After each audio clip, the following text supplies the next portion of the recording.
You have your diamond showing. Yeah. Hi, Jeff. Hi, everyone. I hope you are doing great. So, we're having a live today talking about death and bringing it to the surface in my YouTube channel with my diamond, which is just here, and Jeff Peters, who is a specialist also on astrology. And I discovered you through shamanic practice and through your love for astrology. So, how are you doing today? Excellent. I'm doing fine.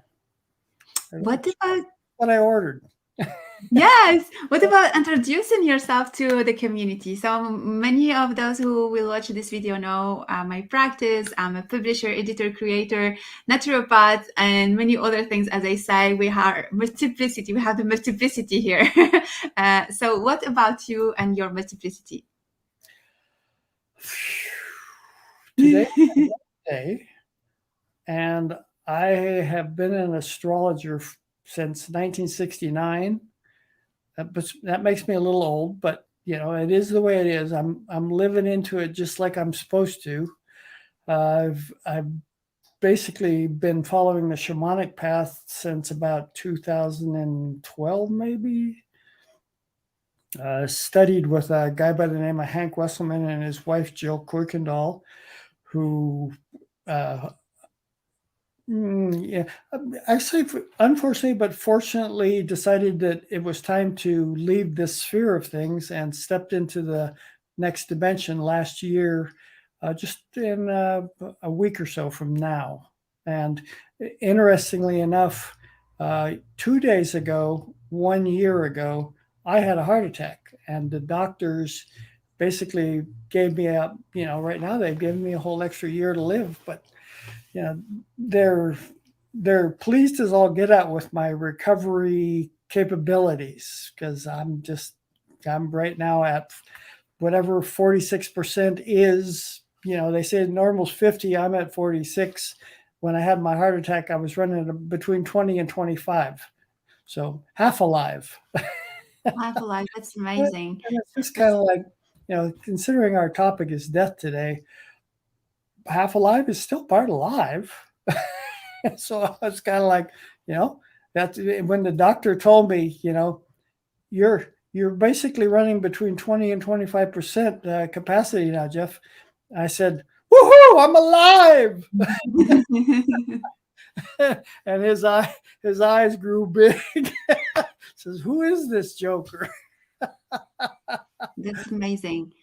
That's amazing how, and also like this I feel like there is font, yeah, there is like this link or so fragile uh veil that it's like, okay, I'm crossing. Oh no, no, it's not yet the time. I will stay a bit. I'm crossing. Oh no, it's not yet the time. Oh, it's interesting because uh, the topic matter that you decided that it would be kind of interesting to broach is something that along my shamanic path, probably most of my life has just kind of been out there. When I was living in Cairo, Egypt, back in 19, it was either 1959 or 60. My memory for that time zone was wiped a little bit when I had an accident and fell over some stairs, and I was essentially unconscious till the very next afternoon, which was weird because I'm like a cat, and it was years later that one of my brothers says, I remember we were all sitting down at the bottom of the stairs by candlelight looking at you because we'd had this electrical failure. And, the electrical failure happened at just the right moment that sent me out over the stairs. We had alabaster stairs in our house, and they say I was propped up against the bottom banister, just bleeding all over the place. Oh my god, and you survived. I survived, yeah. I lost three permanent teeth, but that's just the way it is. Mm. And when I woke up the next afternoon, it was like I wondered where I was because I was in the hospital, and uh, we had I was out of school for at least a month, maybe a month and a half, and something. And my father was he's working with the American Embassy, and he was the going to be the presenter at the World's Fair in Damascus. And we were living in Cairo. He asked me, he says, "Jeff, do you want to come with me up to the World's Fair that's happening in Damascus, because you're not going to school or anything?" And I said, "Absolutely, on with the adventure." And we drove up through the Holy Lands, essentially, and it was like I was having dreams and visions and seeing places as we were driving along that were straight out of the Bible stories and stuff. And, it was like I was there. It was that potent. And so through the years, what I came to realize is that what happened, that unique experience of my being knocked unconscious for a day, I sensed I was probably during that cycle, was being shown some of the Egyptian mystery school teachings, because I just knew stuff from that point on that I couldn't tell you how I knew it. And it's magical, absolutely, truly magical. And when I stumbled into basically psychic experiences and astrology back in the late 60s, it was kind of like, oh yeah, this of course, why would I argue with this? But one of the ironies being an astrologer, by the way, is that today Mercury, which is how we communicate, is sitting right on Pluto, which is the Lord of the underworld. And oftentimes when people talk about death, the Lord of the underworld is right there at the, on the top of the pile of conversations that it's about. And while most people have a tendency to keep death at arm's length, the experience that I've discovered is that really doesn't do justice to what it is that death is actually inviting us into. Because in the world that we live in these days, the tar brush, I think, that has been used to paint the whole specter of death has been manipulated to such an extent that most people in the modern culture, not so much necessarily in the indigenous culture, are terrified of it. And fear is running rampant in the modern cultures of the society, because we've been essentially extricated from really anything to do with it. It's there. We're all going to die. Everything dies in one fashion or another, but it's not something that is part of normal table conversations, unless, of course, I'm at the table, and then I may just stir the pot a little bit because, gee whiz, I got an audience. That's really interesting.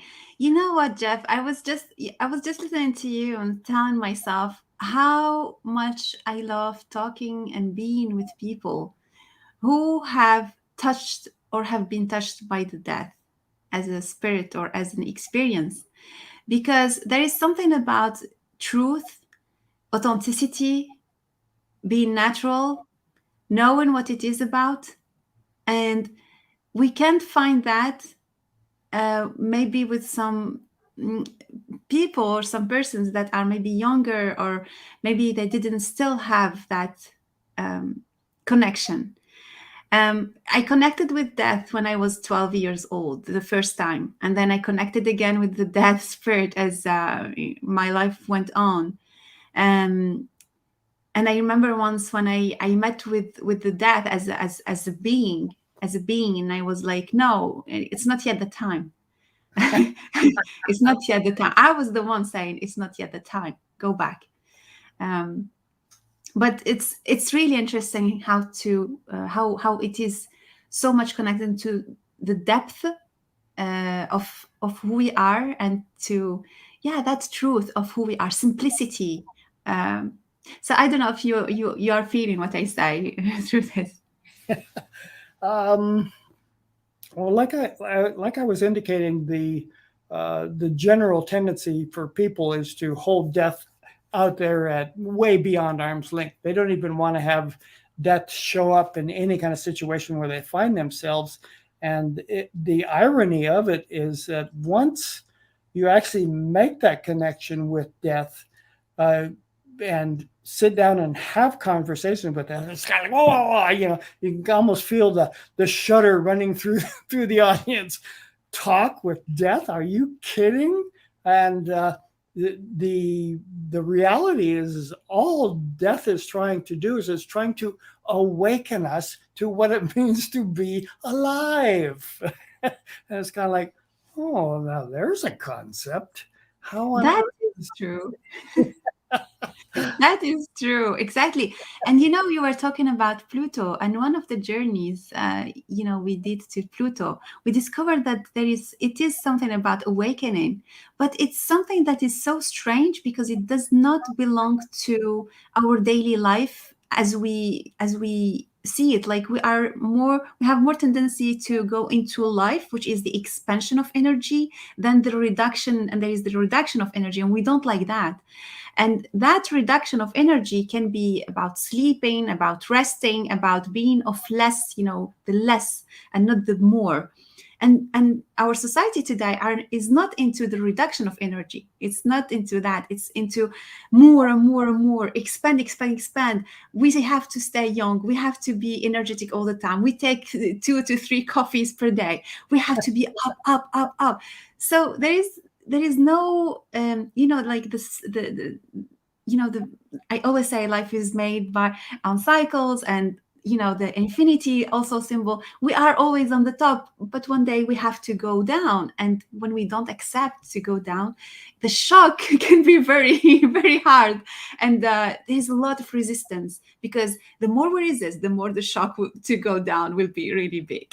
So Yeah, that is the potential. I was yesterday. I did the journey for number 9 in the Hank and Jill course, and uh, when going to meet the Oversoul was where the aim was supposed to be. And I've been to meet the Oversoul on many occasions, and I said, well, I'm going to be doing this talk with Ouassima tomorrow, and I'm going to actually aim this visit with the Oversoul to consider the death cycle. And I think that's probably a good way to look at it. It is a cycle that we actually go through all the time. Parts of our body basically die and pass away, so that there's the opportunity for new parts of the body, the new cells in our body to regenerate. And I don't know what the time frame is, but I don't think it's longer than a few weeks at the most before our entire body cell structure has been totally reborn.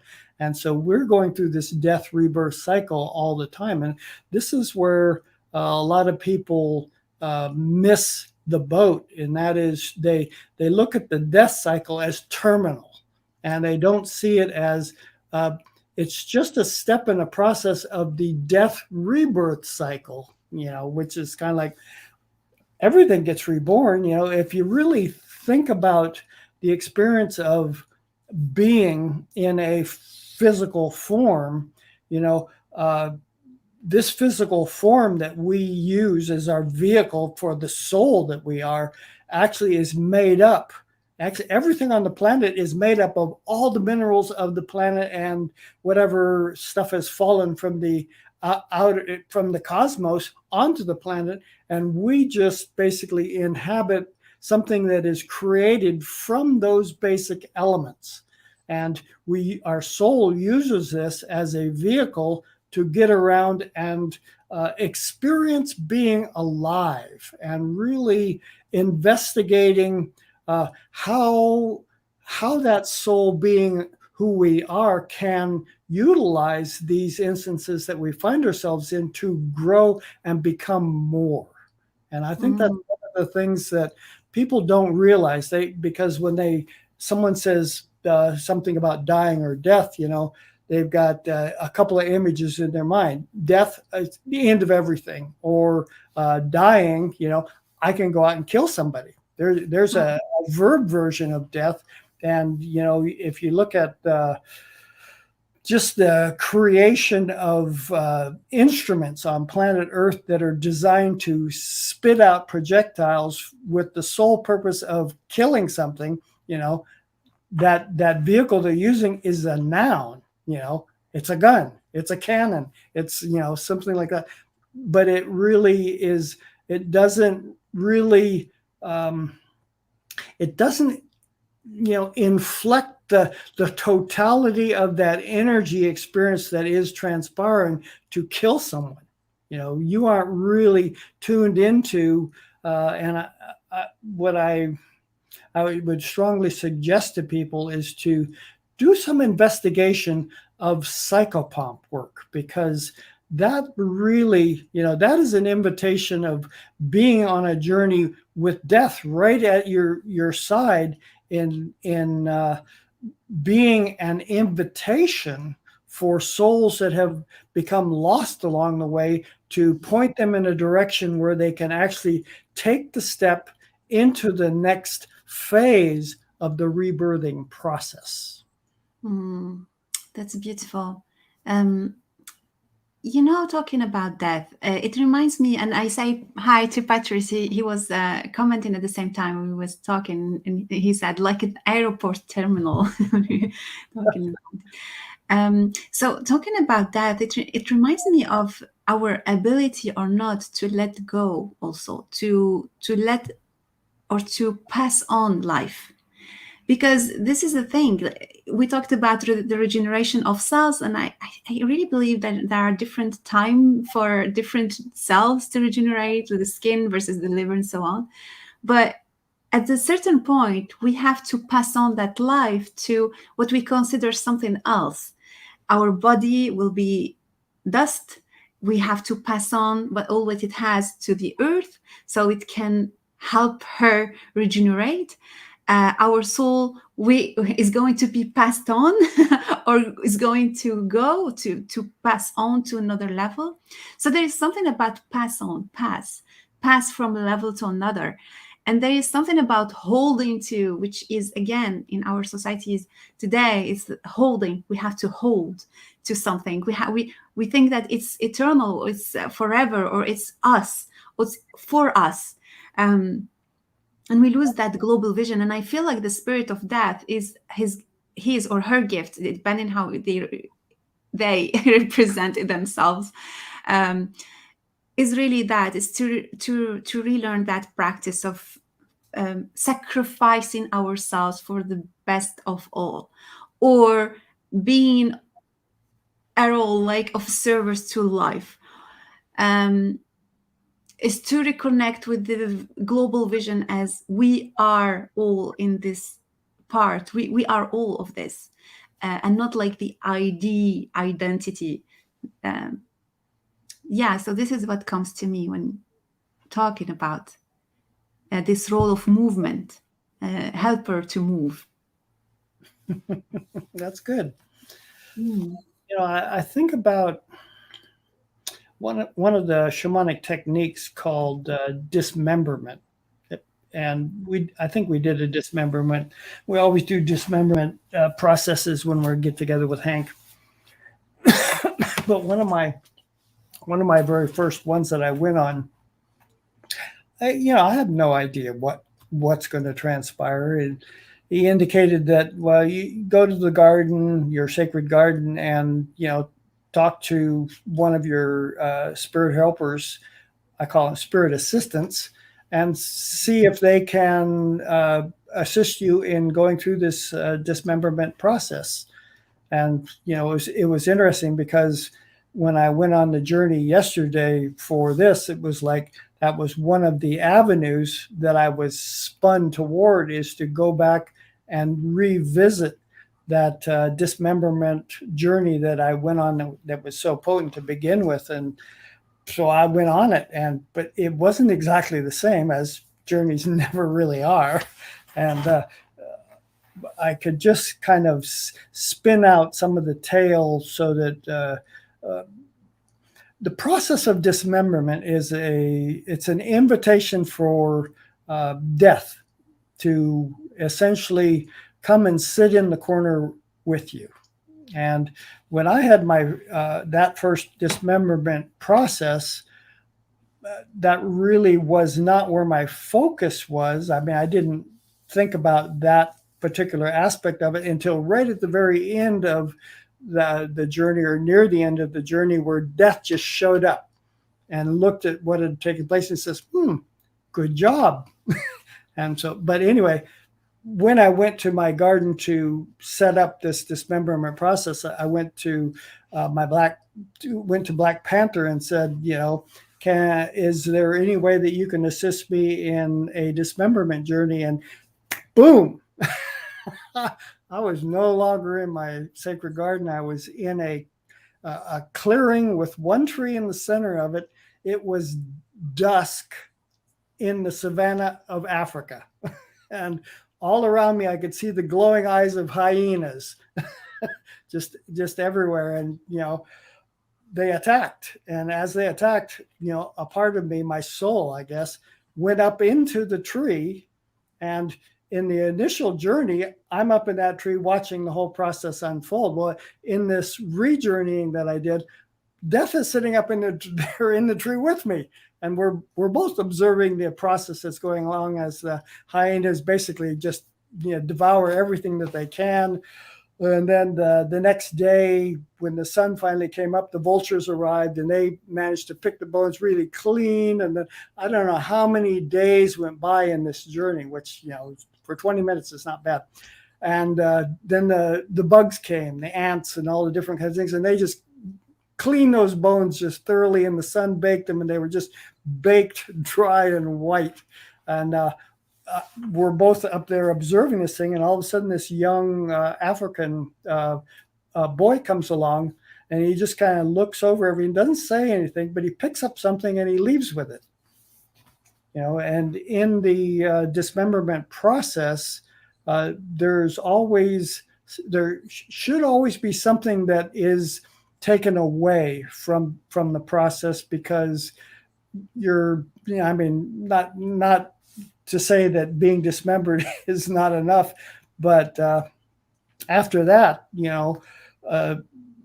death and a light being basically showed up, or death came down out of the tree and the light being showed up, and the light being took a crystal, which I already had the crystal from a journey that I'd done to the Crystal Queen in the lower world, that she had put into my heart, and the light being put the crystal back into where my heart was, and they just reformed my whole entire body, right there as it was.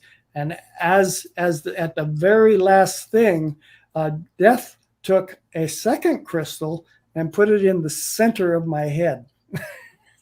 So that, and all I can figure is that provides me with a perspective vision that I probably didn't have before. And now I had two crystals working in simultaneously to be aware of any opportunity that shows up where I can invite others into a level of soul awareness that many people do not recognize as who they are, who they really are. And that's beautiful. Lucky Buck Taro just arrived, and she said, Jeff, that's a wonderful experience. And she was talking about psychopomp work as being something that she's interested in, and helping people to understand the passing on process, even important for the surviving who are dying with grief and loss. Yeah. Going back to that. Yeah, psychopomp is. I think you have to have the right soul perspective to want to follow that particular archetypal path. And the reason I say that is because in dealing at that level of transition that the souls are going through, the requirement of your heart and soul really needs to be in a very dynamic and strong place, because the soul beings that you encounter that are either ready or not ready to actually transition out of the so-called middle zone, the bardo kind of experience, which I'm not even sure it's really the bardo necessarily, because I think bardo is the next step, but transition out of the ghost phase, where they don't know they're dead, and they're still in the process of hanging around, because for one thing, it's like you were saying, their hang up on the material plane is still so strong that they aren't willing to let go of the things that will allow the soul to move on to the next level where it should be aimed for.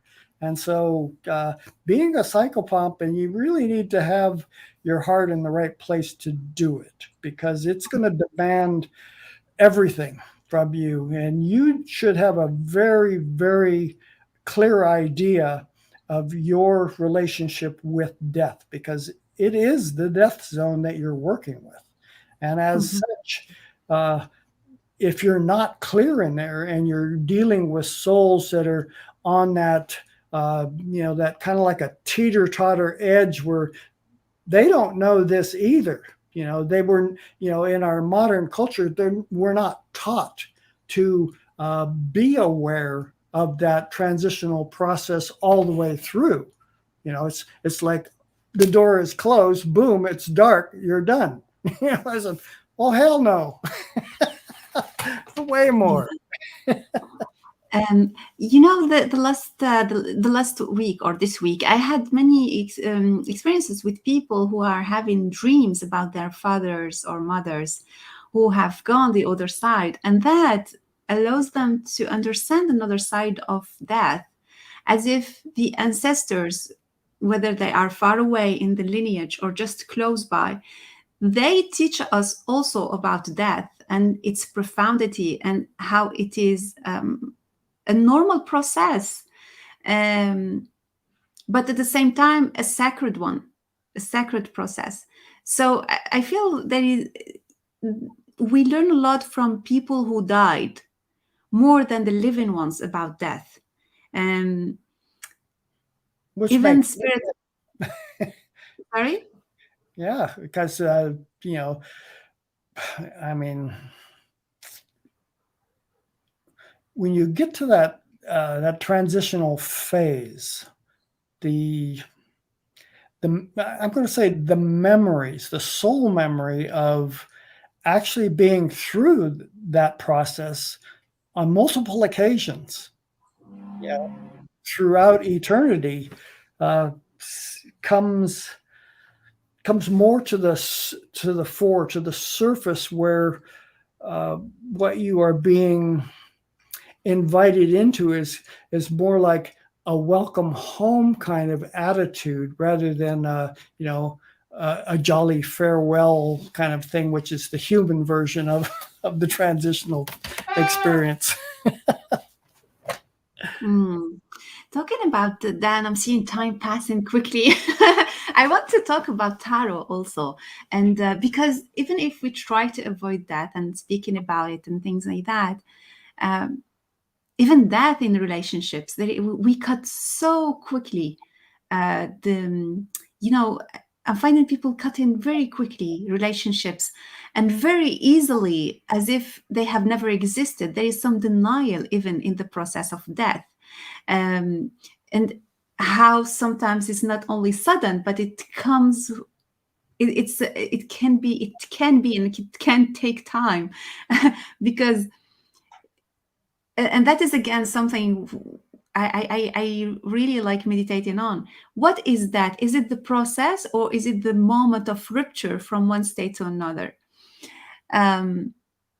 And I like what Lucky Bud said, important to help the surviving ones, because they are living that. For me, that is the process. It's not the point, Yeah. So just something I'm just sharing some inspiration before talking about tarot. One of the things that I'm not sure if you're familiar with Alberto Villoldo. Yes. Yes. Okay. One of the things that his sayings is like, and he learned this from his teachers down there in South America and stuff, is that one of the processes that you aim for is to get out of life alive. And how this is accomplished, he said, is through those kind of dismemberment situations where you've been through the dying process on multiple occasions, and each time you do it, the resonance of your connection to the larger whole, which is well beyond just our human vehicular method of getting around on planet Earth. And what it does is it evolves the soul being that your body is being utilized by. And each time you go through the experience of a symbolic death process, you invite a larger matrix of spirit to be present. And as you do that, the soul becomes lighter and lighter. I'm not even sure if that's a right. Inclined to see that as something related to brightness or darkness, but it's more of an essence that when you say it's lighter, it's like not weighed down by the heaviness of light, and maybe brighter as well. And so the beautiful thing about the soul is that as a soul being, we are connected to all of life. And what we recognize is that everything, absolutely everything, has soul. Even a rock has soul. And the process of invitation to participate at a soul level with all of life, particularly the natural world of life, is a crucial tool to be aware of when you are in the process of tuning into what it means to be a soul on a journey. That's beautiful. The name that resonated a lot when you were talking is about refinement, refining something. Like refined energy, refining a stone, or refining a diamond. Writing the diamond here. Working on polishing. Is it polishing it? That what we call. That's what that does. Getting back to the authenticity of the soul. And talking about tarot. So I brought the card tarot. Even if we refuse that in our daily life, it's very present in tarot, our practice. And I wrote about it in one of the books, the last ones, which is for mystics, bringing some thoughts about why do we represent that as such, and not like the 10 of swords where the person is dying on the floor. So we see that as a being. This is one of the first thing that is very interesting. And the second thing is that it's present as a soldier, or as a knight on a white horse. So as if it's a being in a mission. It has a mission. Its mission to bring in, and there is the white rose that I won't go into all the details. I wrote about it in the book. Please check it out, because there's so much things to say. But anyway, yeah, just remember, it's a soldier, it's missions, it's a knight on a white horse. And then there are all these people here where you find a lady. I'm trying to have like a zoom. Let's see if I can zoom very well. Yeah, it gets a little fuzzy when you get close. It is, yeah. So I'm trying here too. So there is a king, a lady, and you have the pope, or the one representing faith and religion. So these people show our way of dealing with the death and also its impact on us. There are some who enjoy meeting with death with innocence. There are those who know its sacred part, like the Pope. There are those who put their face away and ignoring it or avoiding it because there are so many things that we want to live and we want to do. And there are those who are just crossed by it because they have not seen it coming. And life for them seems so short, or maybe um, um, being as a catastrophe, or just like as a big event that is sad for them and for those who are close to them.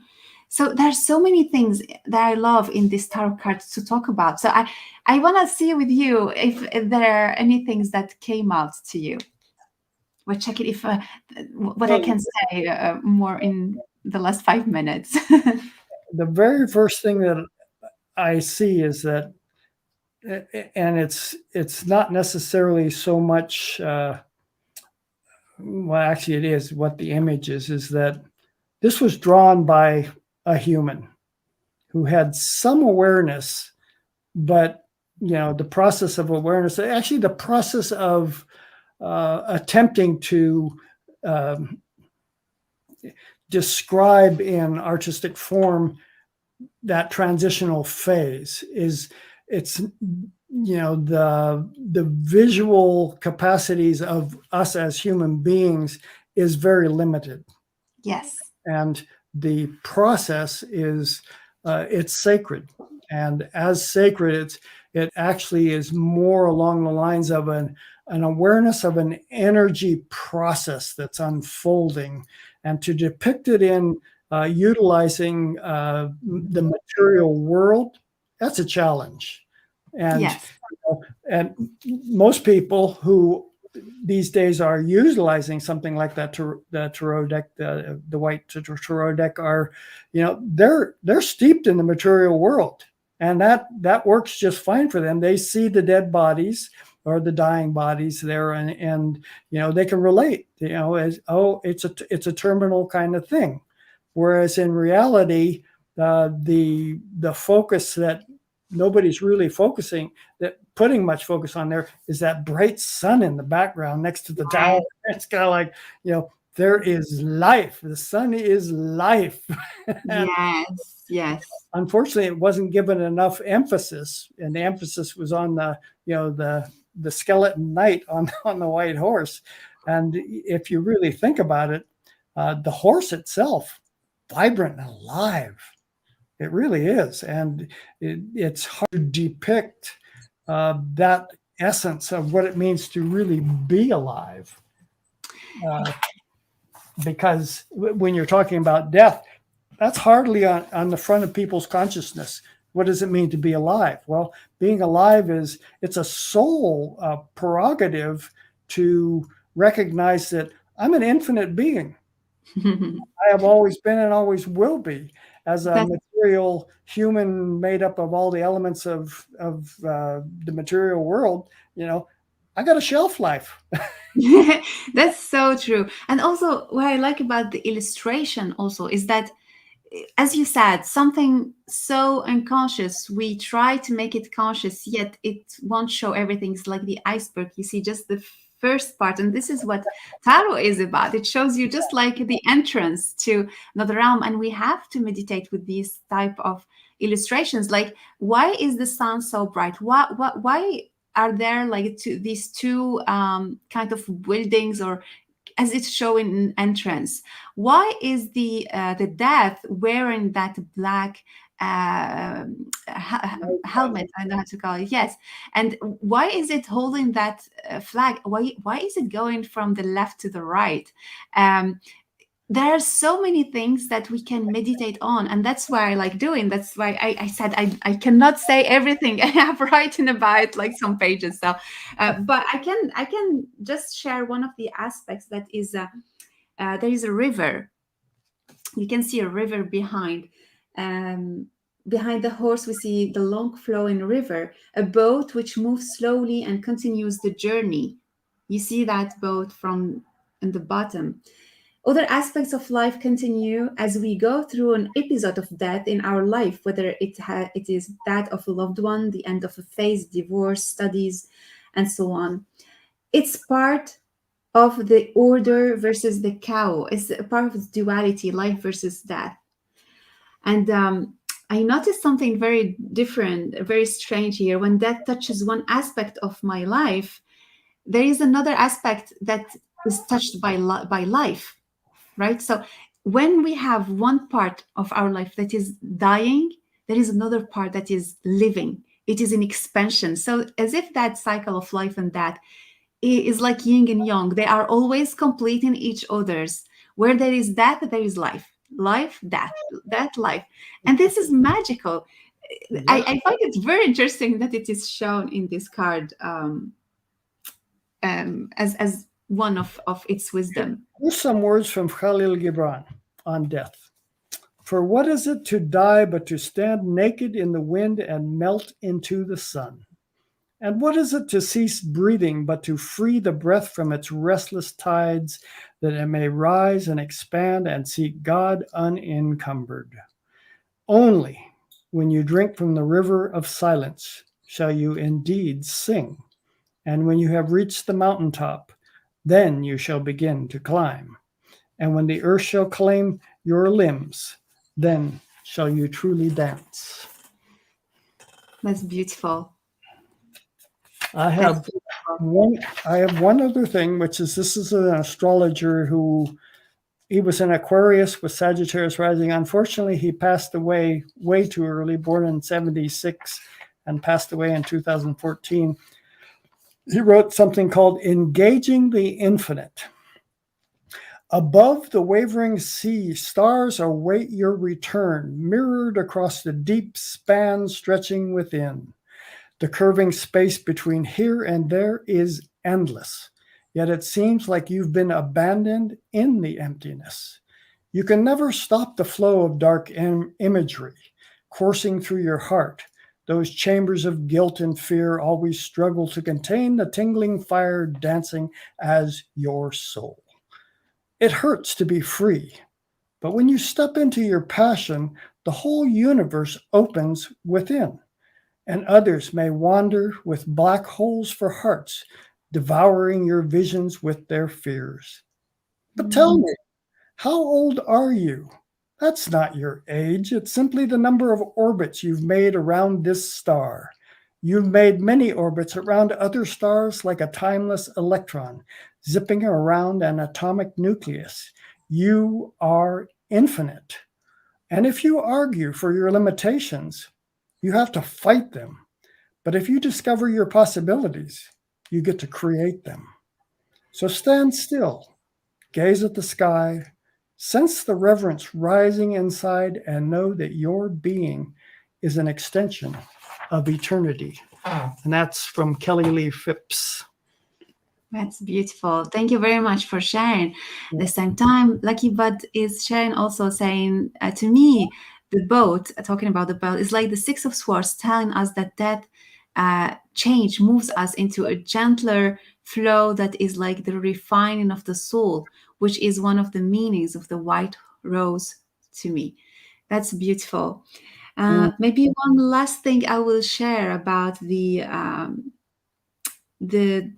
let's see which one wants to go into trying to see which message wants to. That's because it has so many things to say about that. It looks like we like it, and oh yeah, okay. So this is what's coming. Okay, I see. You know, in French, we talk about délivrance, which is being free of. Death marking the end, which means freedom. So, yeah, death as being freedom, freedom of being into a restricted body, restricted form, restricted life, restricted earth, restricted situation. So, death is really announcing freedom. And that's maybe the one point I will finish with for today. That feels for me complete. I don't know if for you, Jeff, if you have anything more to say about it.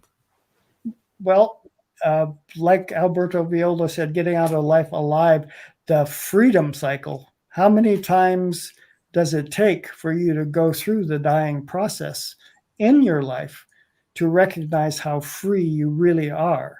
And this human vehicle that we get to travel around with it's an opportunity that when your soul is really firing on all cylinders, you can utilize this process of being in the material world in very unique fashion.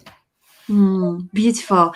So if you want to explore more about that, yeah, like just accept that it exists. Just accept to meet with her or him or them as they present themselves into your life, and you're gonna see it because it's part of life. It's the other coin part or face of the coin. I have also wrote about it in my book. For Mystic Souls, if you want to explore the tarot cards in a different way. And Jeff, you have also a weekly podcast or videos about the astrology, and I'm going to put the link just after the video today. Okay. Yeah, I actually spent yesterday putting together this next week's one. I'm impatient to listen to it. You're going to post it today or tomorrow? I don't know yet. Today's a busy day. It's your birthday, so happy birthday again. Thank you. Yeah. And so thank you very much for watching. Thank you very much for being part of this video. If you liked it, please let us know what's your link and what's your relationship with death. And also what other cards speak to you through tarot. And maybe we can talk about Pluto another time. Have a nice day. Well, the U.S., which you're not in the U.S., but we're theoretically in the throes of the Pluto return right now. We've been in it for a while. And yesterday there's a movie that's basically called what's it called? The Changing of the Gods, by which Richard Tarnas is very much an instrumental part in. And Astro Hub, which is the group I'm a part of, showed the very first of 10 episodes yesterday. And then after it, they had Richard Tarnas, his daughter Becca, and Kenny, I don't know Kenny's last name, it was too hard to pronounce, he's been working on this movie for 9 years. And the dynamics that they came up with an hour and a half talk after the movie had a lot to do with aiming at solutions and techniques for being able to rectify the path of mankind in an effective enough way, which they don't know if it's possible, but we're in that experience right now. And this movie that shows many, many different techniques and ways to be able to gather in community to facilitate this kind of a process. It's a magical, if you get a chance to, tune into that movie, they're not putting it out in theaters because they wanted control of it and not have the theaters just say, oh, it's good, but we might show it once. And no, this is to actually invite people to be participants in the process. What's the name of the movie again? The Changing of the Gods. The Changing of the Gods. Now you check it out. Thank you very much, Jeff. I hope to see you soon again. Like in a couple of hours. Yes. Bye-bye. Ciao.